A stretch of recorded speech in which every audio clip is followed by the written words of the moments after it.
Lalu kula ulama paling ra tau tersinggung. Mboten ate kula tersinggung, kali rukun tak kontan urut mboten tersinggung. Nggih biasa. Ya ra nurut itu artinya jadi akal. Jadi pertimbangan.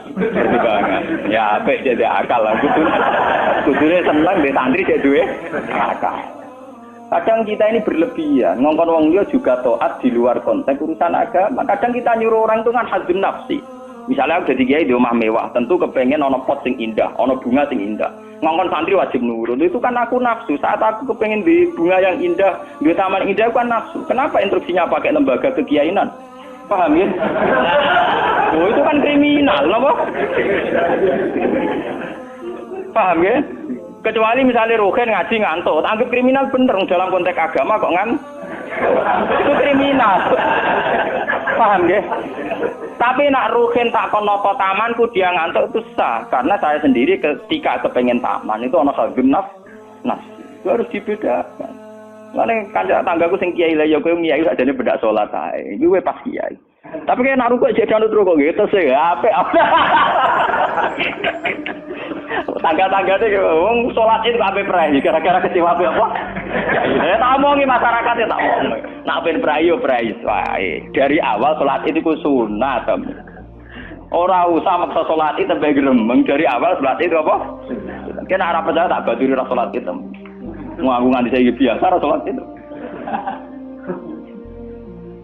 Mula biasa lho nganti sani ra sholat iki toko-toko biasa. Ya iki biasa mawon. Ya tapi kan jadi sekeramat gitu wong barang aja. Ya biasa mon gitu. Artinya bukan apa-apa ya. Mbok ya agama itu tidak usah segere. Kon sunat ben tetep napa? Sunat. Terus kok ada Jawa ora tau salat subuh nek salat. Wong abang-abang ada keragat. Ora tau subuh nek salat wae. Penak. Subuh wajib ora tau pas itu napa? Paham. Maka dan itu yang dipakai ulama-ulama dulu kayak Khulafaur Rasyidin pakai itu. Kalau perintahnya itu pribadi, mereka dari awal tidak mewajibkan. Sehingga mereka tidak punya masalah yang serius. Kalau baru atas nama agama benar-benar wajib toh. Sekarang itu kan rancu. Nak ngono arwe. Nah ngono santri kriminal kabeh. Misalnya wong lunga, misalnya kiai lunga kudu mobil sumban, kudu rosi kudu. Itu kan bagaimanapun ada hadzun nafsi. Ya kita ngongkon santri ya ngongkon, ben cung mobil ubah resi. Tapi kita tahu kalau itu pada unsur hadzun. Nek rodok ngantuk sithik-sithik mbek anggap yo keben. Paham nggih? Kecuali kita ngongkon salat kok ambek anggap kita marahi sowan pangeran jangan.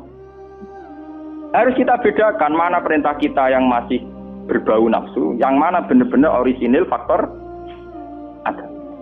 Faktor apa? Agama. Dan itu yang dipraktikkan Rasulullah. In udhiya ya'fu wa la yu'aqib wa in khusima yasmut wa la yujah. Nabi kalau disakiti secara pribadi mudah dia memaafkan. Beliau mudah memaafkan. Tapi wa idza du'a haqqullah, kalau haqqullah yang sudah diterlantarkan itu beliau baru tersinggung. Nah, sekarang kan sudah campur aduk. Hadzun nafsi digawa lembaga-lembaga napa? Maka Pak Kandhani kudu nurut. Partaiku. Ya PKB atau P3. Kalau PDIP mbah. Jangan dia kok PDIP, Gus. Kulo penek tok perjuangan. Lalu mulai dia kata gue, partai apa Gus? Kulo PDIP tapi penek tok. Napa Gus dia perjuangan? Ini wong urip kudu napa? Perjuangan. Nek meleset PDIP golongan karya. Wong alim kudu sering berkarya. Mohon kula terusaken nggih. Ya niki sing termasuk antike dawuh Senawi Banten. Wa idon anna a'malal umara wa sa'atin mauqufatun ala fatawal ulama. Gini sing sederenge ayat.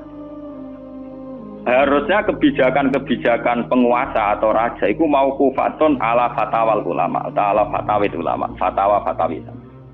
Raja atau penguasa itu kalau punya keputusan itu harus ikut pada garisnya ulama. Ya kalau bolak-balik matur. Sekarang yang merupakan garis ulama dalam konteks bernegara itu apa? Ini kalau ngomongno sensitif ya. Yang kaitannya ulama dengan negara dalam konteks negara yang kayak Bhinneka Tunggal Ika itu apa? Itu pancen repot. Misalnya begini. Kita punya Ambon. punya Maluku, kita punya NTT. Ketika dipaksakan dulu piagam Jakarta yang memaksakan syariat Islam, tentu mereka akan menantang keluar dari Indonesia, NTT dan Ambon, Irian Jaya. Yang kayak begitu itu tidak fatwanya ulama, itu sudah masalah bernegara. Mari kalau nanti tanggal kiai cara jenengan seperti itu. Misalnya Indonesia memaksakan penerapan syariat Islam. Syariat Islam yang mana? Kalau syariat Islam formal mungkin kita akan mengatakan sebaiknya diterapkan syariat Islam. Tapi termasuk syariat Islam adalah menjaga peluang dakwah, ini catat. Dan saya siap ketemu Allah dengan pendapat ini. Bukan berarti saya terus pluralisme atau pakai teori-teori modern, enggak. Saya pakai teori ulama. Saya tidak pakai teori modern. Catat ini, saya tidak pakai teori modern, pakai teorinya ulama. Termasuk syariat adalah menjaga peluang dakwah. Bayangkan kalau dipaksakan syariat Islam kemudian NTT keluar dari Indonesia, Ambon. Kemungkinan kita dakwah di Ambon malah tidak ada. Juga kemungkinan Islamisasi di NTT malah tidak ada karena sudah keluar dari Indonesia. Paham ya? Mulai dulu wali songo ambek maling ya apik. Ambek tukang zina ya apik. Ambek tukang gaduh ya apik. Itu bukan berarti mereka tidak bisa membedakan hak dan batil. Dengan diapii masih ada peluang komunikasi, dan dengan ada peluang komunikasi ada peluang dakwah, ada peluang pembenahan. Sama dengan utuhnya NKRI NTT bagian dari Indonesia, iso kiai rapai kok rugen buak rono NTT. Ben dadi kiai. Ya. Lho kanca kula nek pondok dhisik ra kanggo ini Irian Jaya kiai provinsi lah. Wingi sowan kula ngajak pangdam berarti. Ya Allah Gus kula munggo ning sarang kiai RT ora payu ning kono kiai provinsi. Lho wingi sowan kula niku sowan numpak sahabat bareng sinten? Pangdam. Sakniki mun gawe yayasan nggih sekolah tinggi lah. Jadi rektor saya gitu. Wadah buta huruf ora roh. Wong sak urip-uripe ngaji mek kula roh tenan bodorane roh tenan. Saya bakatane mbek napa? Pangdam. Mergo ketika ada kerusuhan di sana, mesti tokoh agama diundang Pangdam. Dan ini termasuk mewakili tokoh provinsi levelnya napa?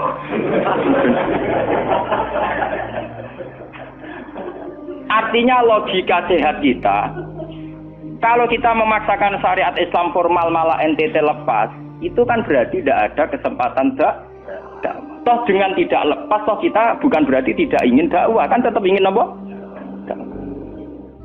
Mane bojo ngecewakno lae aja pegat. Nek ora mbok pegat ana kesempatan dandani, nek kena wong ra iso.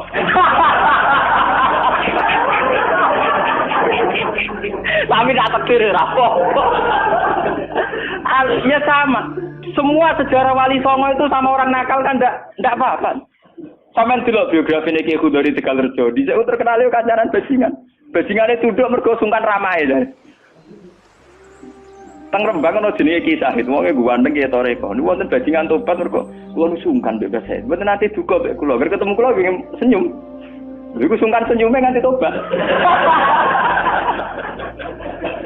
Artinya apa? Saat kita ekstrim atas nama hak dan batil malah lari.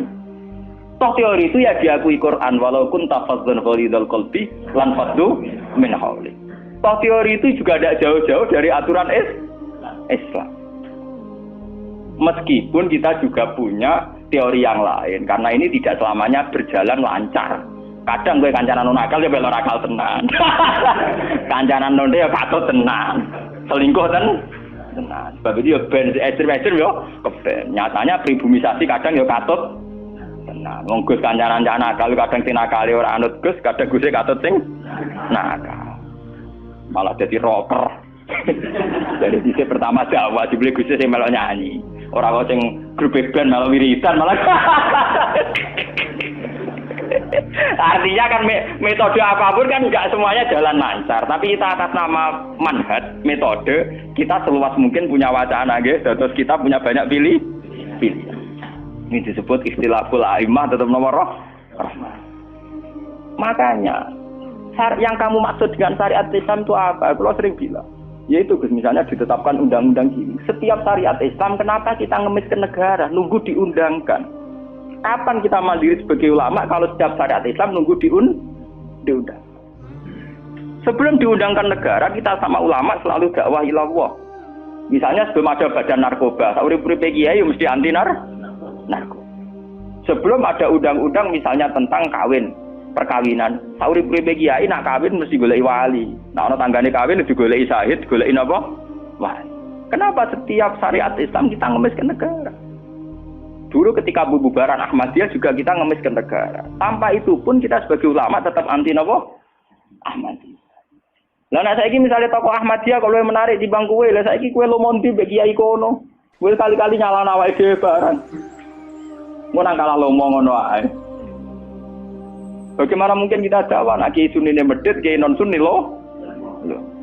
Ketika wong lari ning aliran dari aliran apa ses? Engko kan nanti hisab pangeran iku mlayu perkara kowe medhit ora perkara apa-apa, ora lara. Paham nggih? Ini masalah. Makanya kalau baleni malih ya. Syariat Islam itu komplit, termasuk aturan hak dan batil, tapi juga aturan dakwah. Makanya kalau terima kasih ya, sama ulama-ulama sekarang itu sekarang ada rumus, ada fiqhul ahkam, fikih yang menentukan hukum ini haram, ini halal, ini mubah, ini khilafil aula. Tapi juga ada fiqhud dakwah, di mana dalam sebuah proses diperlukan satu toleransi, jenis apa fiqhud dakwah. Dan itu penting kita kaji. Karena dalam sejarah Makkiyah juga begitu, dalam sejarah Makkiyah. Ketika periode Mekah, zina itu tidak pernah halal. Kamu catat, zina itu tidak pernah halal. Maling juga tidak pernah halal.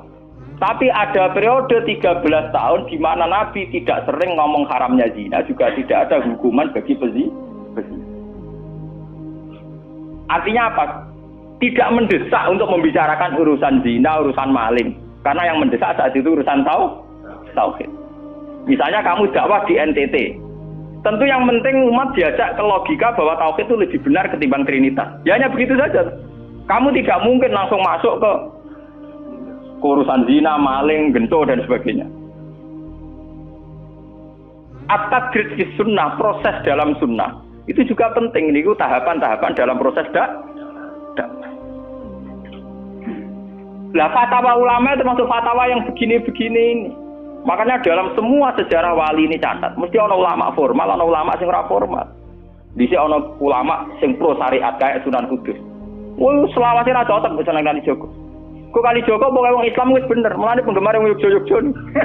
Termasuk ora usah salat dari salate Mbak Kali. Atine wis salat. Wala kan boyo lali salat 3 klaten Jogja mbok kono. Sunan Kudus kafir cara dene. Selawase ra cocok. Ya tapi bagaimana mendakwai orang Islam kawasan Jogja, Klaten, Solo, golongannya tingkir, kalau tidak model Kalijaga. Nyatane ya tetep saiki Islam pirang-pirang, sing salat yo akeh. Paham ya? Itu dulu masalah betul. Sunan Kudus kiai fikih. Bahkan ulo untuk cerita ya, dari lisan ke lisan dari para kiai. Sunan Kalijaga selawase tukaran terus mbek Sunan Anu yakin. Di situ ape gawe dakwah nganggo macan tengul. Napa jenenge wayang napa? Tengul. Wayang tengul lah bentuke fisik wong koyo patung. Haram. Kemar sewara sorotan ubi banguk kon ngekek nyawa barang jero iki kuwi kan. Akhirnya tukaran. Kalijaga sadar iku metode efektif. Walhasil akhirnya disuwarno kiai sepuh zaman iku Sunan Kudus, Sunan Ampel, terus ditenan ya saiki sedengan wayang kulit. Mergo wong gepeng ora urip. Ya tetep ana wayang tapi kulit. Artinya iku ya gepeng lah, artinya kan gak ora urip iku kan ora perlu kon ngekeki nyo. Iku tengah-tengah. Lah Sunan Kalijaga muni sahadat iku lho mok. Munine teka Muni kalimat syahadat lho, muni kalimat